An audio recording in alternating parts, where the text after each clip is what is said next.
Even though Outlander is recognized as a sci-fi story with plenty of magic and folklore, I would argue that the books are way more magical in nature than the show. And one of the bigger plot points that has not really been discussed yet in the main series is Brian Fraser and the possibility of him being a selkie. As always, this will have spoilers for the books and the TV show, so if you are looking to avoid those, please do keep on scrolling. So in the Outlander lore, it is brought up time and time again that many people believed that Brian Fraser was a selkie. A selkie is a mythological being known in the folklore of the Scottish Highlands as a shapeshifter of sorts. He's someone, or she, is someone that transforms between seal and human form. They can shed and replace their skin and walk as humans amongst all of the other people on land before returning back to the sea. According to lore, they're also very attractive, and that's something that Brian Fraser was always talked about as being. It was very attractive, nice, kind, alluring, and charming. One of the first times that we ever in the books get to see this mention of Brian potentially being a selkie is in this excerpt here. And this is when Jamie is explaining to Claire the story of his parents and how they eloped and ran away from Castle Leoch together. He had been described as looking like a great selkie who had shed his skin and walked on land and come to take her. And he did take her away from Castle Leoch and her whole family. And he also had jet black hair, and it would shine in some lights, which again was supposed to be characteristic of selkies. As you'll recall from season 3 and book 3 of Outlander, Jamie ends up talking to Duncan Kerr about where the treasure might be from the Englishman. And during that conversation, it also gets brought up that Ellen was supposedly taken by a selkie. So this storyline was very, very much associated with his parents.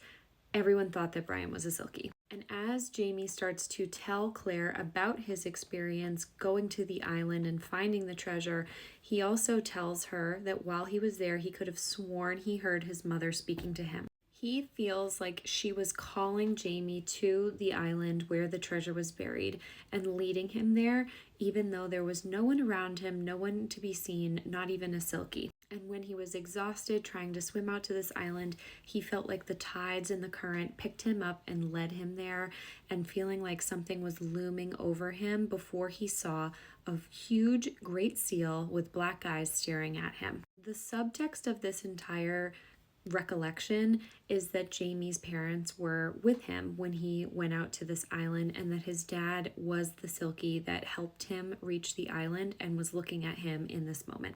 He even goes so far as to say that he spoke to the selkie and said, "It's all right, it's only me," knowing that this selkie was so big that it could have easily harmed him if he wanted to. And he said that the selkie just looked at him with his eyes, stared at him for a very long time, and then slid off the rock and left him to be there. In this passage down here, it almost sounds like the selkie was warning Jamie to leave and quickly leave, and Jamie said that he took his direction and left the island at that time. So there's a lot of subtext here that implies that there could be some truth to Brian being a selkie himself. The next time we see this mention of Brian being a selkie is from Jocasta Cameron, who tells grown Jamie that Black Brian took Ellen from her like a selkie, and that he was not there at the time that she was at the island with the Jacobite gold, but she could have sworn she heard Brian laughing, and that supposedly all she heard was the barking of the selkies. Also very interesting that in this excerpt, Jamie tells her that he didn't realize that she knew his father. So he grew up thinking that Jocasta didn't know Brian. We were going to see this on screen, whether or not Jocasta and Brian do actually get to know one another in the Blood of My Blood series. One of the other times that we see this is actually in one of the later books of the series, when Jamie's grandchildren actually bring up the selkies themselves. Apologies for how hard this is to read, but this is a conversation that takes place between Jamie, Jemmy, and Germain, where they point out that Papa, which would be Fergus, has mentioned before that Grandpère might be a selkie, and that he would be one just like his father before him. Jamie explains what a Silkie is to his grandsons in this excerpt here, and we can see that this is a theme that follows him well into his adult life.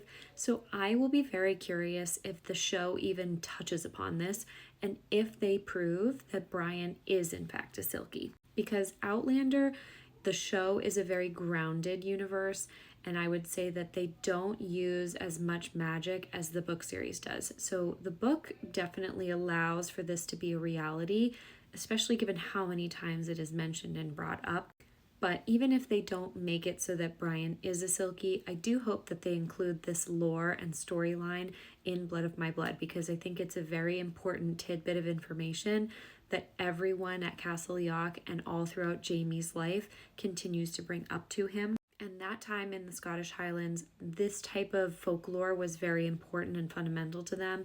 People truly believed in these stories, and I think it would be a disservice to not include them in the writing here. The parallel being drawn between Ellen being taken away from her family and Brian being the one to do it, and that Silkies would often come ashore and steal people and make them fall desperately in love with them, is obviously meant to hearken a lot of conversation amongst book readers and show watchers alike. And I do think it would be a really interesting way for the show to introduce that history and the storytelling of that era and time through Brian potentially being one.